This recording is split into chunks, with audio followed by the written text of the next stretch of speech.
زندہ باد۔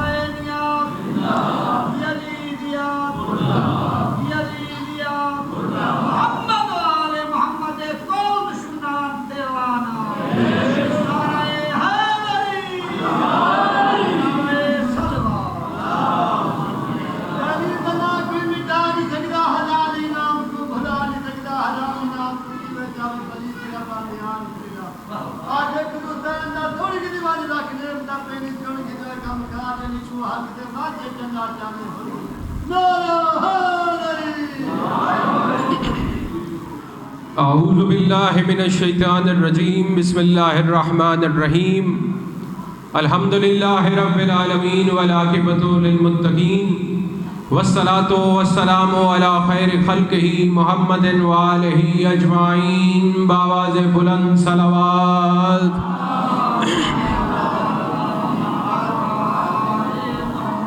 صلوات کا پڑھنا بہت بڑی اور عظیم عبادت ہے، ایک بار مل کے بآواز بلند صلوات۔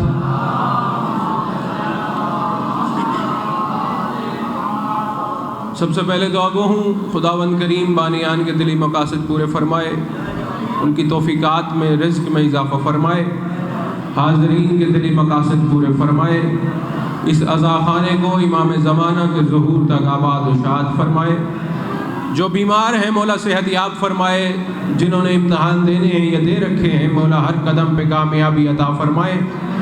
ہماری بڑی اور عظیم دعا ہمیں حج بیت اللہ الحرام اور زیارت امام حسین علیہ السلام سے مشرف فرمائے، ہمارے زمانے کے امام کا جلد ظہور فرمائے، مل کے بآواز بلند صلوات۔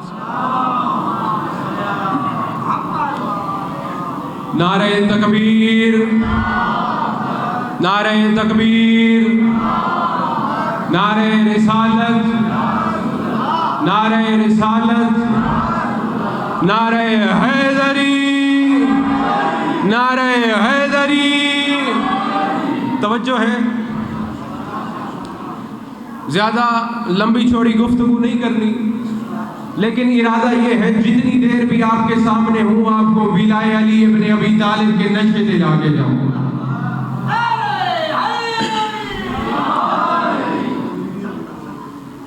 وہ کریم امام ہیں، فاتح خیبر، امیر کائنات علی ابن ابی طالب۔ اگر کوئی بندہ ایک بار یا علی کہتا ہے اسے ختم قرآن کا ثواب ملتا ہے۔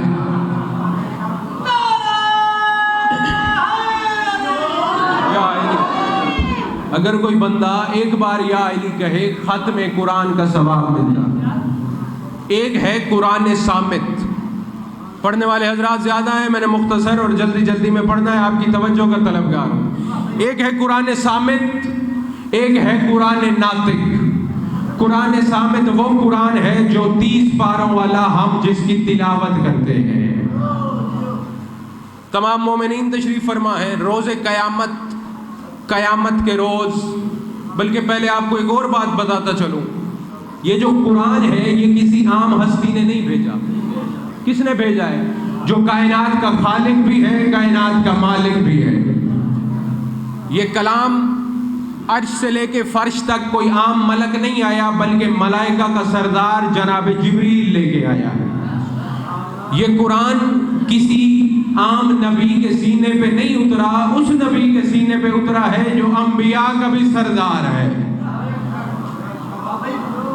مسجد نبوی ہے، رسول خدا منبر پہ موجود ہیں، جناب جبریل آیات لے کے آ گئے، سورہ توحید جسے سورہ اخلاص بھی کہتے ہیں، قل هو اللہ احد۔ پورے قرآن میں واحد سورہ ہے جس میں اللہ نے صرف ایک ہی بات کی ہے کہ اللہ کسے کہتے ہیں۔ اللہ نے اپنا تعارف بتایا ہے کہ اللہ کون ہے۔ آیات یہ سورہ نازل ہوئی، صحابہ دو کھڑے ہو گئے، عرض کرتے ہیں یا رسول اللہ ہمیں اس کی تفسیر میں بھی کچھ عرض کر کے بتائیں۔ تو رسول خدا نے فرمایا اگر کوئی بندہ ایک بار سورہ توحید کی تلاوت کر لے ایک بار، تو وہ یہ سمجھے وہ 1/3 قرآن کی تلاوت کر چکا ہے۔ نیاز حسین جاگنا جو مولا کی ولا کے جھولی چننے کے لیے آئے ہوئے، اگر کوئی بندہ ایک بار سورہ توحید کی تلاوت کر لے تو وہ یہ سمجھے اس نے 1/3 قرآن کی تلاوت مکمل کر لی۔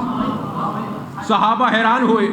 رسول خدا نے پھر فرمایا اگر کوئی بندہ 2 مرتبہ اس سورہ کی تلاوت کر لے تو وہ یہ سمجھے اس نے 2/3 قرآن کی تلاوت مکمل کر لی ہے. آپ باپ حضرات حیران ہو کے بیٹھے ہو, صحابہ بھی حیران ہوئے. رسول خدا نے فرمایا میرے صحابیوں یاد رکھو اگر کوئی بندہ 3 بار اس سورہ کی تلاوت کرے تو وہ یہ سمجھے اس نے پورے قرآن کی تلاوت مکمل کر لی ہے.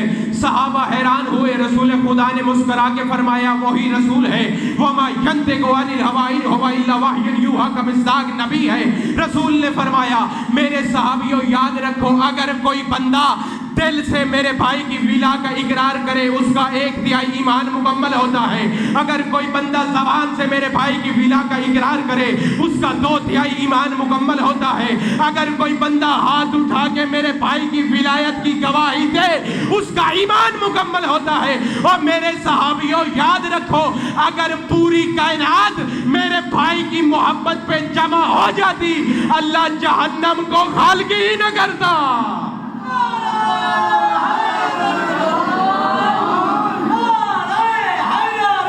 یا علی یا علی یا علی مدد حق ہے. بسم اللہ. آپ مولا آپ کی توفیقات میں اضافہ فرمائیں. قرآن صامت خاموش قرآن ہے. یہ قرآن جو ہم تلاوت کرتے ہیں جس کا بہت زیادہ ثواب ہے یہ اشارے کرتا ہے. یہی وجہ ہے قرآن کی جو جلد ہوتی ہے اس کے صفحات کل ہوتے ہیں 800 900 یا 1000 صفحات ہیں قرآن کے. لیکن جو علماء تفسیر قرآن کے لکھنے بیٹھتے ہیں تو وہ جلدیں بن جاتی ہیں 15 جلدیں 20 جلدیں.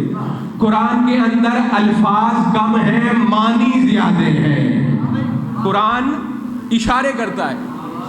قیامت کے میدان میں ہر عبادت نورانی شکل میں موجود ہوگی. ہر عبادت روزہ نماز حج زکوٰۃ یہ جو ہم 30 پاروں والا قرآن پڑھتے ہیں یہ بھی میدان معاشر میں نورانی شکل میں موجود ہوگا. توجہ نیاز حسین میری طرف رکھنی ہے. قرآن میدان معاشر میں کیا کرے گا اپنے پڑھنے والے قاری کی کلائی میں ہاتھ ڈال کے بارگاہ رب العزت میں آ کے اعلان کرے گا میرے اللہ یہ میرا قاری ہے تو نے اسے جتنی زندگی دی ہے میری تلاوت کرتا رہا ہے. رات کو بتانے لگا ہوں جنت میں کسی ایرے غیرے نے نہیں جانا جنت میں اس نے جانا ہے جس کے دل میں علی کی ولا ہے.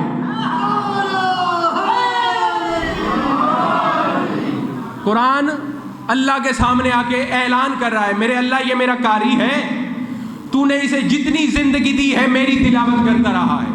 دن کو اتنے ختم کرتا تھا رات میں اتنی تلاوت کرتا تھا سفر میں جاتا تھا اتنا پڑھتا تھا رمضان میں اتنے ختم کرتا تھا رات کو سونے سے پہلے قرآن پڑھتا تھا صبح جاگنے کے بعد میری تلاوت کرتا تھا. میں قرآن ہو کے کہہ رہا ہوں اس بندے کی بخشش بھی کر دے اسے جنت میں بھی بھیج دے تو قصبہ گجرات کے شرفاء کا مجمع اللہ جنت نہیں دے گا بلکہ آواز قدرت آئے گی. قرآن مجھے یہ نہ بتا اس نے تجھے کتنا پڑھا اس نے تجھے کیسے پڑھا مجھے یہ بتا کیف کان تسلیمہ لما انزلت فیک من ولایت علی ابن ابی طالب. اور مجھے یہ بتا جو تیرے اندر علی کی ولا ہے مانتا تھا یا انکاری تھا.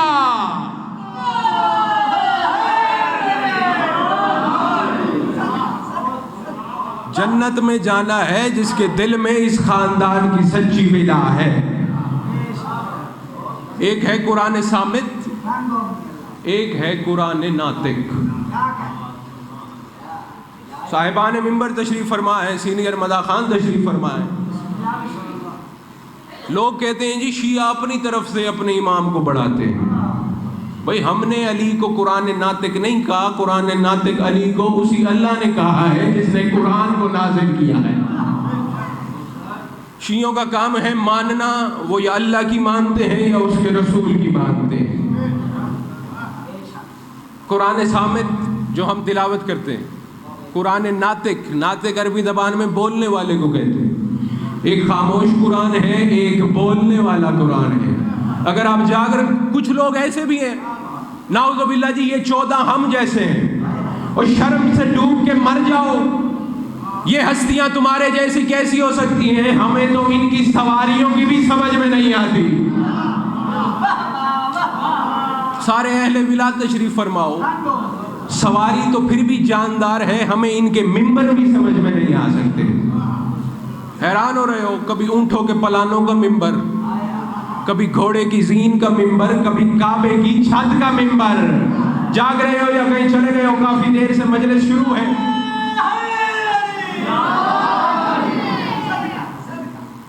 قرآن صامت ہم پڑھتے ہیں، قرآن ناطق کو ہم مانتے ہیں. ایک جنگ ہوئی، جنگ صفین نام ہے، جو مولا کی فوج کے سامنے لڑائی کرنے آئی تھی. کوفہ و شام کی فوجیں، انہوں نے نیزے کے اوپر قرآن بلند کر لیے. شیعہ بچے کو بھی یہ واقعہ پتا ہے کہ صفین میں کیا ہوا ہے. بسم اللہ، قرآن نیزے پہ بلند کر لیے. مالک اشتر، مولا کی فوج کے سپہ سالار، کمانڈر، جرنیل، مولا کے خیمے میں آئے. نیاز حسین توجہ میری طرف رکھنی ہے. سامنے قرآن نیزے پہ بلند ہے.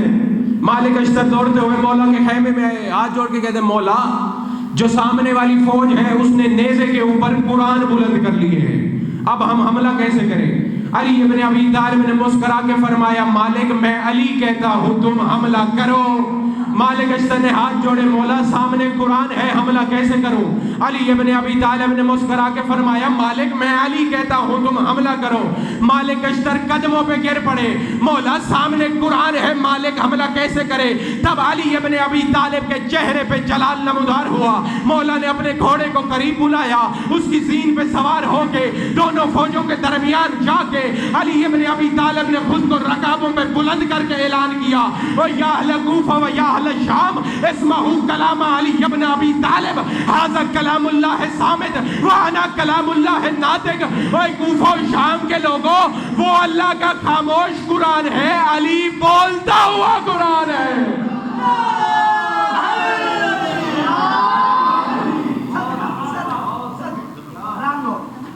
یہ 14 جو ہستیاں ہیں، یہ اس دنیا کی محتاج تھی؟ نہیں. اللہ نے انہیں کیوں بھیجا ہے؟ ہماری ہدایت کے لیے. جیتے رہے. رسول خدا دنیا میں آئے، ابھی کچھ بھی نہیں تھا تو یہ تھے، لیکن دنیا میں آئے ہم جیسے لوگوں کے لیے. رسول خدا نے ہمیں بتایا اللہ کون ہے، دین کیا ہے، اسلام کیا ہے. رسول خدا بتاتے رہے نماز کیسے پڑھنی ہے، روزہ کیسے رکھنا ہے، زکوٰۃ کیسے دینی ہے، حج کیسے کرنا ہے. سفر کے آداب رسول نے بتائے، ہمیں بتایا بات کیسے کرنی ہے، بال کیسے بنانے ہیں، ریش کیسے کاٹنی ہے، لباس کیسے پہننا ہے، چلنا کیسے ہے، سفر کیسے کرنا ہے، غذا کیسے کھانی ہے، وضو کیسے کرنا ہے. ہر چیز رسول خدا ہمیں بتاتے رہے. رسول نے بتایا ہے والدین کے حقوق کیا ہے، رسول نے بتایا ہے اولاد کے حقوق کیا ہے، رسول خدا نے بتایا ہے شوہر کے حقوق کیا ہیں، رسول نے بتایا ہے بیوی کے حقوق کیا ہیں. اور انصاف سے بتاؤ، جو رسول ہمیں یہ بتاتا رہا کہ ناخن کیسے کاٹنے ہیں، اس نے یہ نہیں بتایا میرے بعد میرے ممبر پہ کون بیٹھے گا.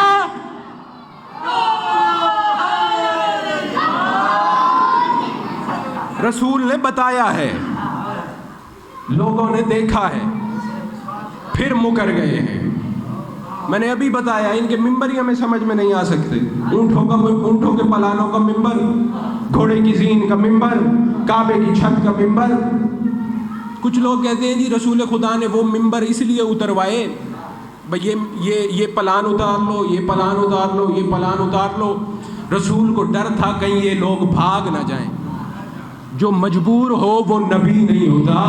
رسول نے وہ پلان اتروائے اسی لیے تھے تاکہ یہ بندے جب بھی اپنے اونٹوں پہ سواری کریں انہیں علی کی ولا کا اعلان یاد آتا رہے.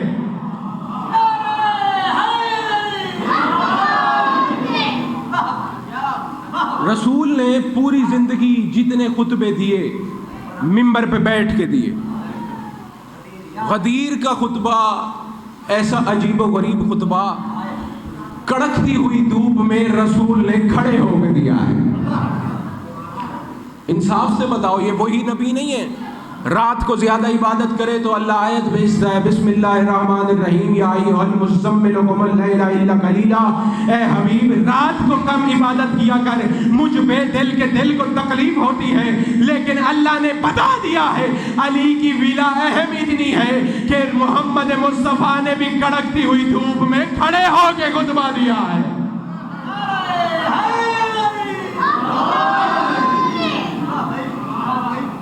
رسول خدا نے خطبہ دیا، بالکل آخری بات کرنے لگا ہوں۔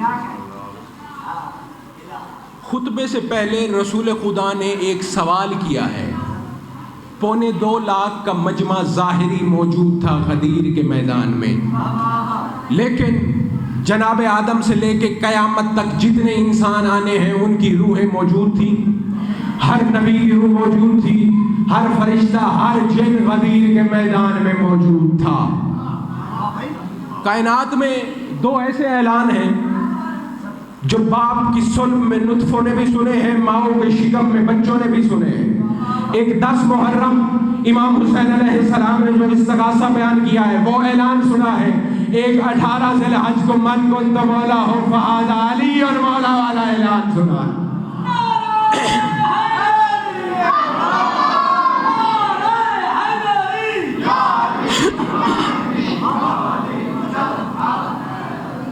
پلانوں کا منبر، بہت بڑا مجمع، ساتھ علی ابن ابی طالب۔ رسول خدا نے سوال کیا من انا، مجھے بتاؤ میں کون ہوں۔ لہذا حسین جاگرا ہے، رسول کا سوال ختم نہیں ہوا تھا، اللہ کی آواز آئی جبریل کسی کے بھی جواب دینے سے پہلے تو نے جواب دینا ہے۔ جبریل دوڑتا ہوا آگے بڑھ کے کہتا ہے میرا مولا۔ میکائیل نے کہا میرا مولا، اسرافیل نے کہا میرا مولا، اسرائیل نے کہا میرا مولا، کرامن کاتبین نے کہا میرا مولا، فطرس نے کہا میرا مولا، حوران جنت نے کہا میرا مولا، غلمان جنت نے کہا میرا مولا، ہر جن نے کہا میرا مولا، آدم نے کہا میرا مولا، نوح نے کہا میرا مولا، ہود نے کہا میرا مولا، یونس نے کہا میرا مولا، یعقوب نے کہا میرا مولا، زکریا نے کہا میرا مولا، یحییٰ نے کہا میرا مولا، یوسف نے کہا میرا مولا، موسیٰ نے کہا میرا مولا، ہارون نے کہا میرا مولا، عیسیٰ نے کہا میرا مولا، اور جناب سلمان نے کہا میرا مولا، کمبر نے کہا میرا مولا، مقداد نے کہا میرا مولا، بوذر نے کہا میرا مولا، اور جناب ابو بکر نے کہا میرا مولا، عمر ابن خطاب نے کہا میرا مولا، عثمان بن عفان نے کہا میرا مولا۔ اور جب سارے کہہ چکے تب رسول نے علی کا ہاتھ بلند کیا اور کہا من کنت مولا ہو فہذا علی اور مولا۔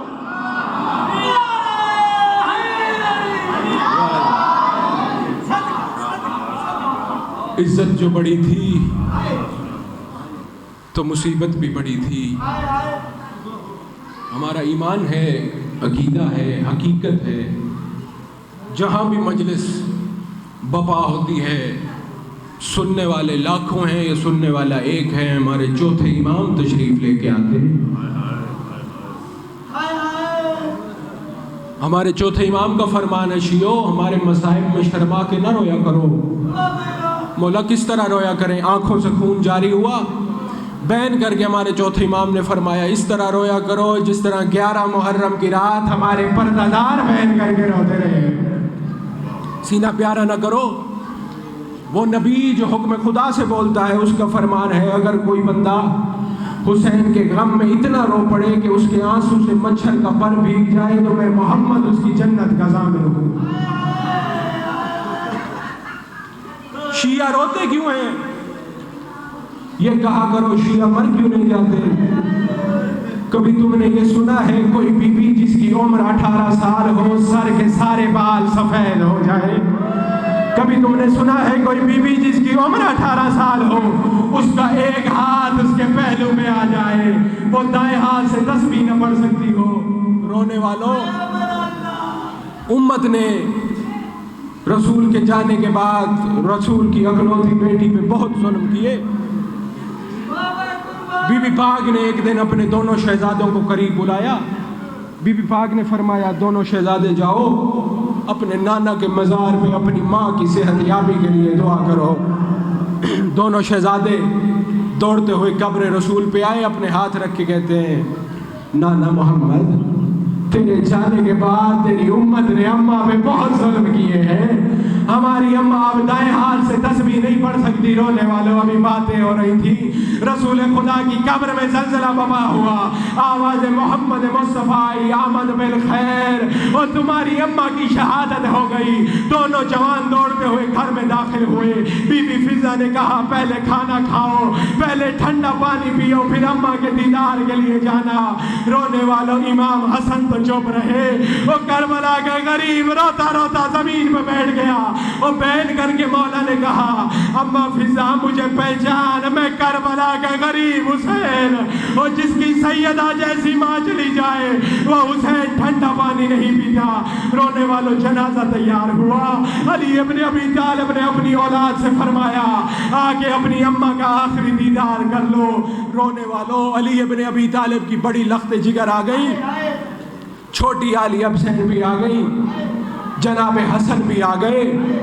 لیکن مولا کائنات نے دیکھا کربلا کا غریب حسین دور دیوار کا سہارا لے کے رو رہا ہے. مولا نے فرمایا حسین اپنی اماں کا آخری دیدار نہیں کرنا. رونے والا مولا نے فرمایا بابا علی اور میں فخر عیسیٰ ہوں, میری اماں فخر مریم ہے, اور جب تک خود نہیں بلائے گی حسین نہیں آئے گا. رونے والا جنازے کے بند ٹوٹ گئے. اور بی بی پاک نے پہلو سے ہاتھ اٹھایا, اور بسم اللہ کربلا کا غریب حسین, اور بسم اللہ 71 لاشیں اٹھانے والا حسین. رونے والا مولا قریب آئے. بی بی پاک نے فرمایا حسین اور یہ میرا قرضہ ہے, جب تک قرضہ ادا نہیں کرو گے میں تمہارے لاشے پہ نہیں آؤں گی. رونے والوں آ گئی شام غریبا. وہ کربلا کا میدان, بی بی پاک دور کھڑی رو رہی ہے. علی ابن ابی طالب نے فرمایا وہ سیدہ حسین کے لاشے پہ نہیں آنا. اور بی بی پاک نے فرمایا او یا علی حسین میرا مقروض ہے. ازاداروں قرضے کا نام آیا اور پتھروں کے ڈھیر سے حسین کا لاشا برآمد ہوا.